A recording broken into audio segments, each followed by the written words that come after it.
Salut les amis, j'espère que vous allez bien. On se retrouve pour une nouvelle vidéo pour parler du débrief et du match entre le PSG et le Havre. Victoire 3-0 du PSG contre le Havre. Voilà, il y a des choses positives à dire, mais il y a des choses aussi négatives à dire. Il n'y a pas tout qui est parfait. On a fait beaucoup de mauvaises solutions et on va en parler, mais on a fait de très bonnes choses aussi. Et voilà, on va en parler de tout ça, mais avant, n'hésitez pas à liker, à vous abonner. Merci à tous ceux qui vont liker, merci à tous ceux qui vous abonnez. Vous êtes les boss, merci à tous ceux qui vont le faire. Et je tiens à préciser, juste une petite parenthèse, que la vidéo avant match PSG Tottenham sortira mardi, vu qu'on joue mercredi. Donc elle sortira mardi. Je vais la tourner tous les jours à venir. Voilà, mais la vidéo avant match PSG Tottenham sortira mardi soir. Voilà, comme ça vous êtes fixés, vous savez quand elle sortira. Ça sortira mardi soir vers 17h, 17h30 ou 15h, 15h30 à voir quand je la mettrai. Mais ça sortira vers ces horaires-là. Voilà, c'est possible que la vidéo soit là à partir de 15h, mais pas plus tôt que 15h, c'est impossible. Donc c'est possible que la vidéo soit là à 15h. Si elle n'est pas là à 15h, elle est là à 15h30. Si elle n'est pas là à 15h30, elle sera là à 17h ou 17h30. Voilà. Donc voilà. Voilà. Maintenant, on va parler du match et je vais vous dire que ça a été un match où il y avait du bon et il y avait du monde. Parce que, et pourquoi? Parce que je trouvais un PSG qui a été beaucoup trop à la ramasse. Avec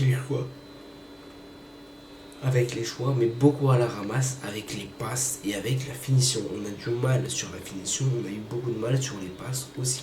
Il y a fait beaucoup de déchets, beaucoup de passes ratées. Voilà, ça n'a pas été vraiment exceptionnel, mais de la part du Havre aussi, il y a eu beaucoup de déchets, beaucoup de passes ratées. On avait l'impression de voir deux équipes de nullards qui s'affrontaient. Elles étaient sous je sais pas, sous Vlad emprise de médicaments, je sais pas. Ils étaient sous beaucoup d'emprise de médicaments sûrement. Peut-être qu'ils étaient alcoolisés, je sais pas, mais les deux équipes faisaient beaucoup de déchets et le PSG et le Havre ont fait beaucoup de déchets. Mais nous, on a eu pas mal de déchets dans les passes. Voilà, on va y aller après jour par jour, mais dans les passes, on avait pas mal de déchets. Dans les contrôles, des fois, ça avait du mal.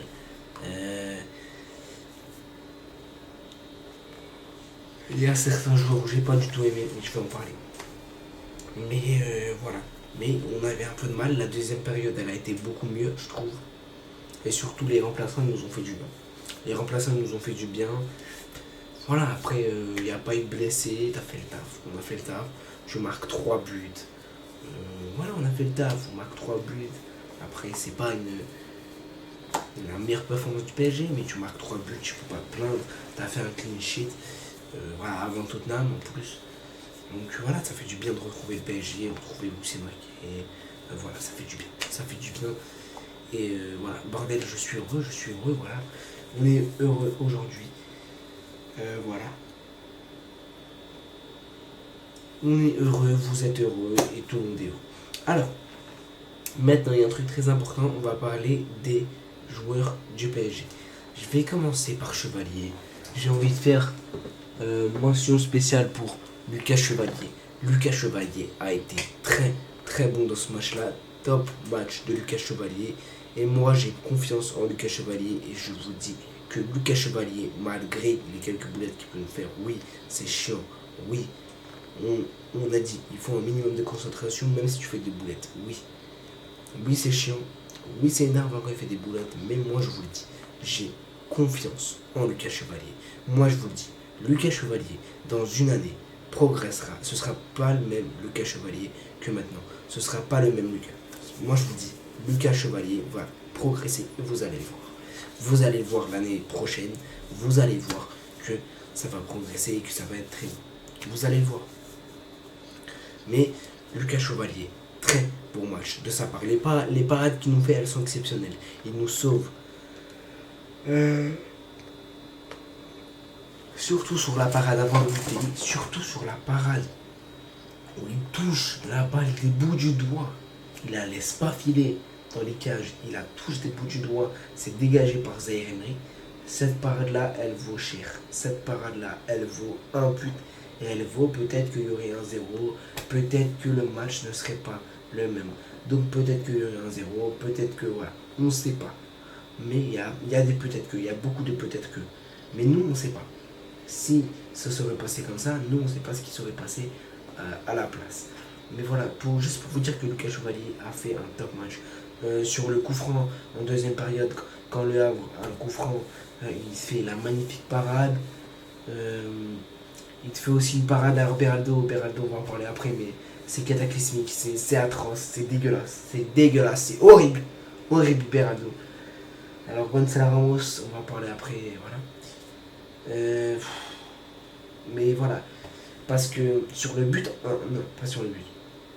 Sur l'action où Lucas Beraldo se jette, on va en parler après de Beraldo. Mais sur l'action où Lucas Beraldo défend et que Chevalier est laissé tout seul et que Chevalier a bien couvert son angle et que je sais plus c'était qui, un joueur du Havre veut le faire passer le ballon sous ses pieds, Chevalier couvre bien et arrête le ballon. Et ça aussi c'est un très bel arrêt. En fait Chevalier c'est simple aujourd'hui. Il a fait des bons arrêts, il a été bon, il a été concentré, il a été concentré, il a été dans son match. Il a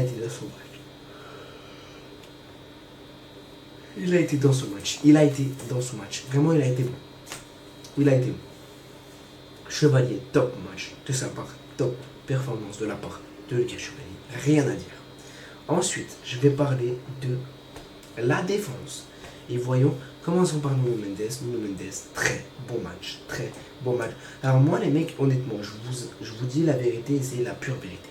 Je ne m'attendais pas à voir Nuno Mendes titulaire. Je ne m'attendais pas à voir Nuno titulaire. Alors oui, on savait qu'il revient de blessure. Il avait posté hier. Il avait posté hier que voilà, il s'était entraîné avec le PSG. Voilà. Bon, il y avait des photos de son entraînement. J'avais vu tout ça. Mais je pensais pas honnêtement. Alors il était dans le groupe. Mais je pensais pas honnêtement qu'il allait être titulaire. Et moi ça m'a surpris. Quand même de voir Mendes titulaire. Je me suis dit bon, il prend le risque de mettre Mendes titulaire. Est-ce que ça va pas refaire comme Ousmane? Mais ça va pas refaire comme Ousmane. Mais il y a eu quelques frayeurs où des fois Mendes a été où il faisait la faute sur Nuno et Nuno Mendes des fois. Je me rappelle une faute en première période. Sa cheville a tourné, mais voilà, rien de grave. Mais voilà, donc quand même. Mais là, on va voir ce que ça a donné pour Tottenham parce que ce serait une autre intensité. Alors, pareil, Tottenham,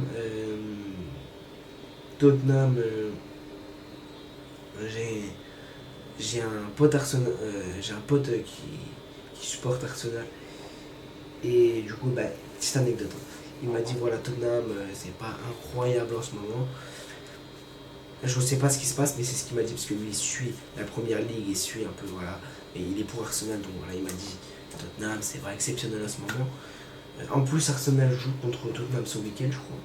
Parce que je sais pas s'ils ont déjà joué, mais je pense pas. Mais voilà, donc juste pour vous dire que Tottenham, c'est un peu régressé, d'après ce qu'il m'a dit lui. Voilà, petite anecdote, parenthèse fermée, on continue. Alors, ensuite, on va parler de... Alors, j'ai parlé de Nuno Mendes, top match. Ok, on va parler de... Alors là, bonsoir, bonne nuit. Lucas Beraldo, alors toi, t'es un vilain garçon.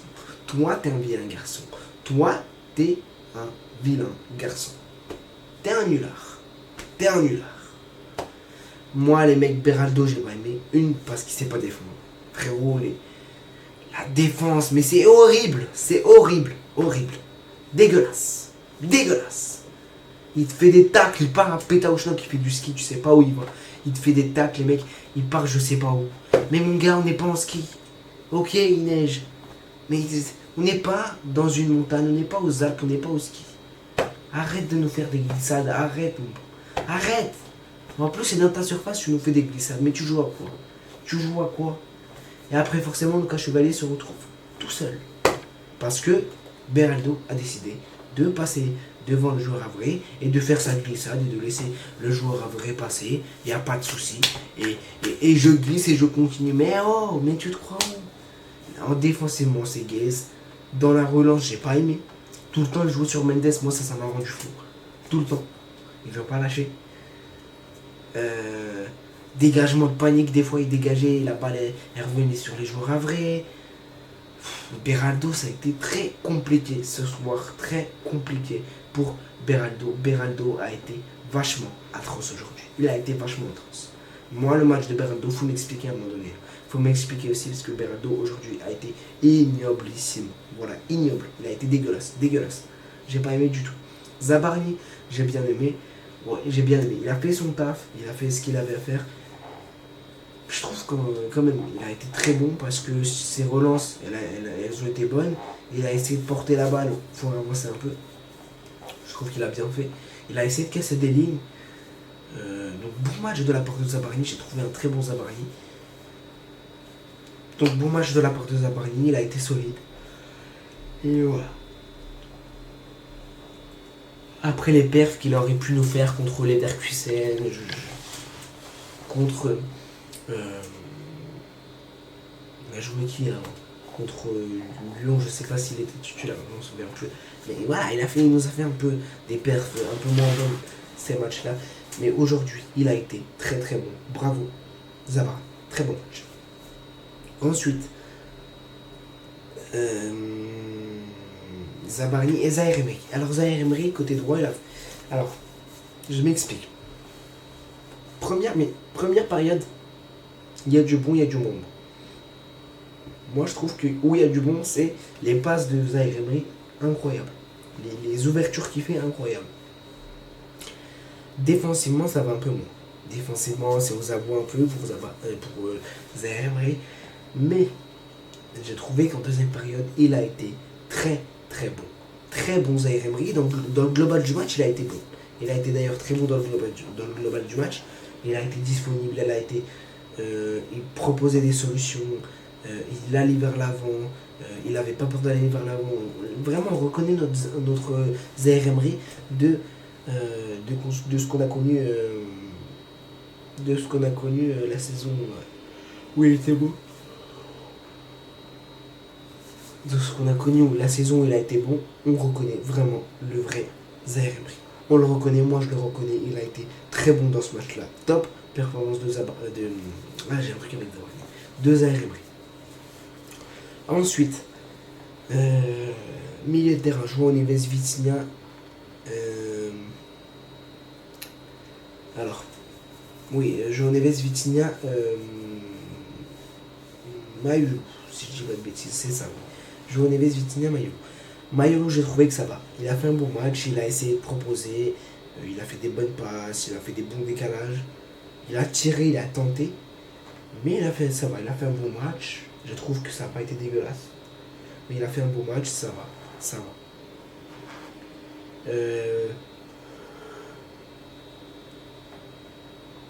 C'est ma vue. Il a fait un bon match, voilà. Ensuite,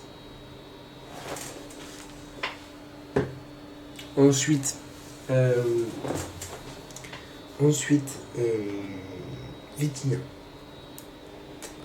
Vitinha, ça a été compliqué. Alors, on n'a pas l'habitude de le voir comme ça. On n'a pas l'habitude de le voir comme ça dans des situations compliquées. Mais Vitinha, ça a été compliqué pour lui. Aujourd'hui, alors compliqué pour lui. Il a fait un bon match. Pour moi, Vitinha, ça va. Ça n'a pas été dégueulasse et tout, mais compliqué, je veux dire, dans le sens où on n'a pas l'habitude de le voir rater des passes, on n'a pas l'habitude de le voir rater des contrôles. On n'a pas cette habitude-là avec lui. On l'a pas. Mais il n'a pas été mauvais, il a été bon. Et il n'a pas été exceptionnel, il n'a pas été très bon parce qu'il a raté des passes et voilà, il a eu du déchet et voilà. C'est ce qui nous a causé quelquefois des actions générées. Ensuite, on enchaîne. João Neves, incroyable. Joyau Neves, mais qui es-tu? Qui es-tu? Tu es un vrai joyau. Tu es un vrai joyau. Tu es très fort. Je t'aime, João Neves. Je t'aime. T'es trop fort. Il est trop fort. Il est trop fort, ce mec. Très, très bon João Neves. Très fort João Neves, magnifique João Neves, magnifique. But, proposition, pressing, construction, tout. Incroyable performance de la part de João Neves. Vous avez vu sûrement contre le Portugal, avec le Portugal ce qu'il a fait. Incroyable, João Neves, incroyable. Voilà, incroyable. Ensuite on continue l'attaque avec Mbaye, Gonçalo Ramos et Kanguini. Alors bouge pas, Mbaye a été mauvais. Il a été mauvais. Pourquoi? Parce que dans sa finition, c'est pas toujours ça et c'est toujours compliqué dans la finition. En fait, Mbaye à gauche, il est bon. Sauf qu'il a un problème dans la finition. Problème dans le dernier geste, donc problème dans la finition, dans les passes, dans le choix le dernier truc, il n'a pas. Le dernier truc de ce qu'il faut faire, il prend les mauvais choix. Et ça, c'est un peu embêtant et c'est inquiétant un peu. Les derniers trucs, il prend les mauvais choix, soit il tire pas, soit il passe pas, soit quand il tire, il cadre pas, soit le ballon il s'envole dans la lune, je sais pas. Soit quelque chose. Dans le dernier geste, c'est toujours soit quelque chose. Et ça me fait un peu chier. Voilà. C'est un jeune, tranquille, il n'y a pas mort d'homme.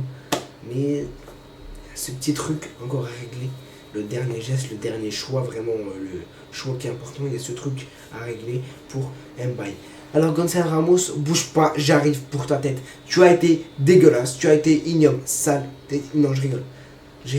Tu as été nul, mais tranquille. Vous allez me dire, t'es trop dur avec Ramos, tu tombes beaucoup sur Ramos. Les mecs, Ramos, quand il est titulaire, il est pas bon. Il faut le dire, il est pas bon. Ramos, quand il est titulaire, n'est pas bon.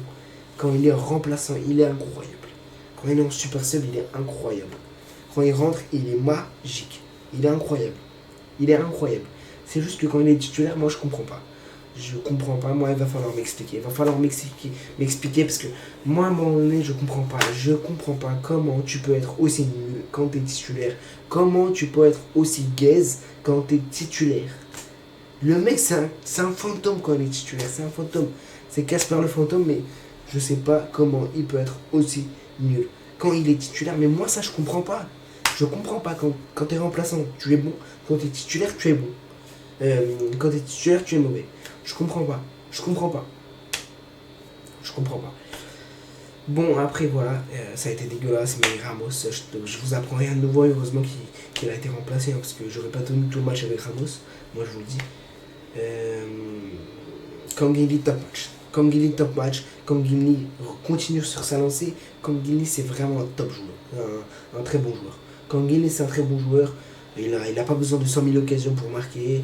Il fait des bons centres, des bons trucs, des bonnes propositions, des bonnes percussions. Kanguini a été très bon. Il a marqué son but. Pour moi, je vais vous dire un truc. Moi, j'aurais pas fait sortir Kanguini aussitôt. Par contre, ça, j'ai pas aimé. J'aurais pas fait sortir Kanguini aussitôt. Mais voilà. Mais l'entrée de Barcola a été top. Il a marqué en plus. L'entrée de Kvara, top, passe décisive. L'entrée de Lucas Hernandez a été bonne. L'entrée de Fabian, très bon Fabian. J'ai très bien aimé l'entrée de Fabian. L'entrée de John Tou, il a été bon. L'entrée de... Je crois que c'est tout. Voilà les mecs, c'est tout pour ce débrief. N'hésitez pas à liker, à vous abonner. Globalement, on a fait le taf. Et voilà. Maintenant, il y a ce match contre Tottenham qui va arriver. Merci à ceux qui vont liker et qui vont s'abonner. On n'y arrive plus. Vous êtes les boss. Like, abonnez-vous, c'est très important. Bye. Et allez, Paris. Bye les mecs. Ciao.